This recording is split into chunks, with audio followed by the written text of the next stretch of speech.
ପରଟା ପାଇଁ ଚକଡ଼ା ଯାଇଥିବା ଅଟାରୁ ଆଜି କ'ଣ ବନେଇଲି ଆସନ୍ତୁ ଭିଡ଼ିଓଟିକୁ ଶେଷ ପର୍ଯ୍ୟନ୍ତ ଦେଖିଲେ ଜାଣିପାରିବେ। ସ୍ୱାମୀ ଆଜି ଅଫିସରେ ଥିବା ସମୟରେ ମୋତେ କଲ୍ କଲେ, ତ ମୁଁ କଲ୍ଟା ରିସିଭ୍ କରି ପଚାରିଲି ଯେ କ'ଣ ହେଲା ନା ଦେଖେ ଆଜି ବର୍ଷା ପାଗ ହେଇଛି, ଆଉ ବର୍ଷା ପାଗ ପାଇଁ ତୁ ଆଜି ପରଟା ଆଉ ତା ସହିତ ଟିକେ ଚିଲି ପନିର ବନା। ମୁଁ କହିଲି ଆଚ୍ଛା ଠିକ୍ ଅଛି, ନା ମେଥି ପରଟା ବନେଇବୁ? ମୁଁ କହିଲି ଆଚ୍ଛା ଠିକ୍ ଅଛି, ମେଥି ପରଟା ବନେଇଦେବି।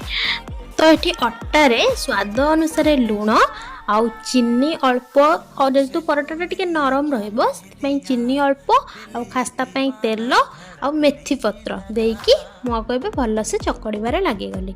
ତ ଏମିତି ଚକଡ଼ିବେ ଯେମିତି ପୁରା ଦିନ ତକର ବଳ ଆଜି ଅଟା ଚକଡ଼ାରେ ହିଁ ସରିଯିବ।